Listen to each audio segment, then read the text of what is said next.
नमस्कार दोस्तों, मैं डॉक्टर अभिषेक सिंह।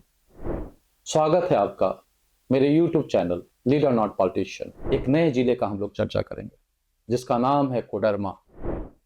कोडरमा माइका के लिए बहुत फेमस है। ये झारखंड की भूमि ही ऐसी है कि यहाँ हर जिला में आपको कुछ न कुछ मिलेगा। समस्या धरती के नीचे नहीं है, समस्या धरती के ऊपर। नमस्कार दोस्तों, मैं डॉक्टर अभिषेक सिंह। स्वागत है आपका मेरे YouTube channel leader not politician. आज इस अनटोल्ड सीरीज के अगले पैदान पे एक नए जिले का हम लोग चर्चा करेंगे जिसका नाम है कोडरमा। कोडरमा माइका के लिए बहुत फेमस है। ये झारखंड की भूमि ही ऐसी है कि यहाँ हर जिला में आपको कुछ न कुछ मिलेगा और जो मिलेगा बहुत अद्भुत है। समस्या धरती के नीचे नहीं है, समस्या धरती के ऊपर। उसमें भी प्रकृति यहां बहुत कुछ दी है और कोडरमा को भी प्रकृति का कृपा मिला है। समस्या हम लोग की जागृति की है, हम लोग का विजन का है, हम लोग के सजगता का है। कोडरमा में एक बहुत ही चर्चित और फेमस सैनिक स्कूल है झुमरी तलैया में। एक ऐसा स्कूल सोच के बनाया गया होगा, सैनिक स्कूल कोडरमा में।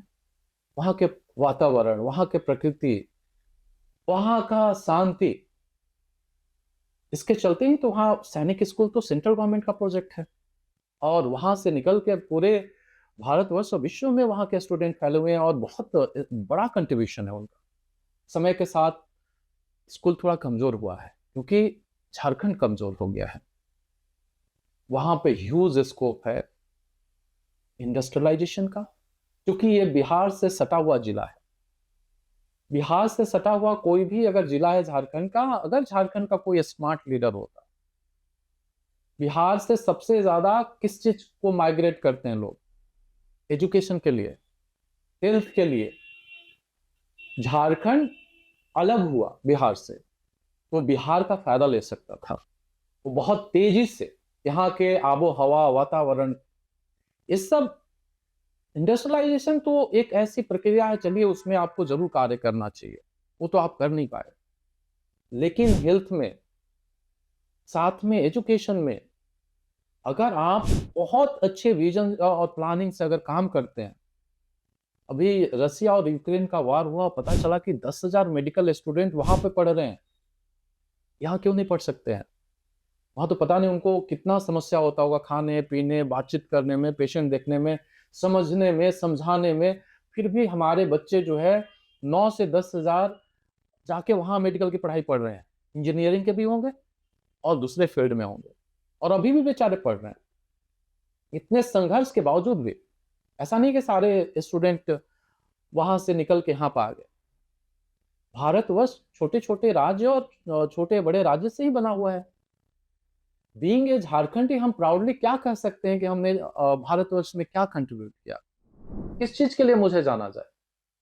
केवल लेबर और यहाँ के मिनरल जो जिसमें हमारा कोई कंट्रीब्यूशन नहीं, ये तो जगह का कंट्रीब्यूशन है। बिहार बगल में होने का उसका फायदा कोडरमा को मिल सकता था।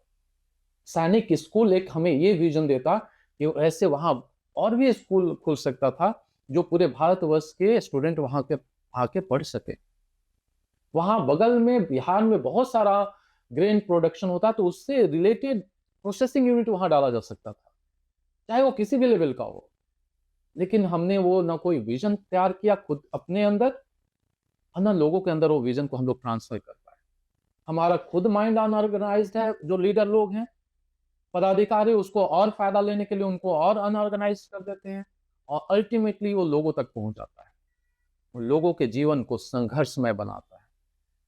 और लगातार संघर्ष झेलते झेलते अब पहले जैसा शरीर और दिमाग नहीं रहा, उसका आघात होता है। कम एज में झारखंड के बच्चों में मानसिक समस्या आप देख सकते हैं। इसलिए 10 से 12 साल के बच्चे जो अपने दिमाग को नहीं ढो पाते हैं, वो गांजा, अफीम, दारू और पता नहीं कितने कितने कैसे कैसे ड्रग आ गए। ये बहुत बड़ी समस्या है, ये मानवता के लिए अभिशाप है। और इसमें जब भी इस समस्या को अगर ढूंढते हुए कोई जड़ तक पहुंचेगा तो उसमें झारखंड के लीडर जरूर अंत में दिखाई देंगे। और ये बहुत अशोभनीय बात है और ये बहुत दुर्भाग्यपूर्ण भी है। कोडरमा भी अपने दुर्भाग्य के साथ अपने लिए न्याय के लिए बात कर रहा है, पूछ रहा है कि मेरे साथ ऐसा क्यों हो रहा है। हम सबको जगने की जरूरत है, हमें जगाने की भी जरूरत है। 21वीं शताब्दी में भी आके भी झारखंड में जो सजगता लोगों में होनी चाहिए, अपने अधिकार और कर्तव्य को लेके, अपने आसपास की जो अच्छाई को लेके और अपनी ताकत को लेके, हम सब लाभार्थी बने हुए हैं। नेता तो लाभार्थी बन के उसका फायदा ले सकते हैं, पब्लिक लाभार्थी बन के क्या उसको फायदा मिलेगा? उसको कुछ भी फायदा नहीं मिलने वाला है। लेकिन फिर भी कंपटीशन में लाभार्थी बने हुए हैं। अब लाभार्थी बनने से ज्यादा इंपॉर्टेंट है कि अब थोड़ा कोडरमा के बारे में सोचा जाए कि उसकी संपूर्ण डेवलपमेंट कैसे हो सकती है, कैसे वो मजबूत हो सकता है। और जब तक वहां के लोग और हम सब नहीं सोचेंगे वो कार्य नहीं हो पाएगा। बहुत सक्षमता है, बहुत कुछ करने को बाकी है। इस सब हम लोग को मिलकर करना चाहिए। आगे भी हम लोग नए जिले के साथ मिलेंगे। बहुत बहुत धन्यवाद।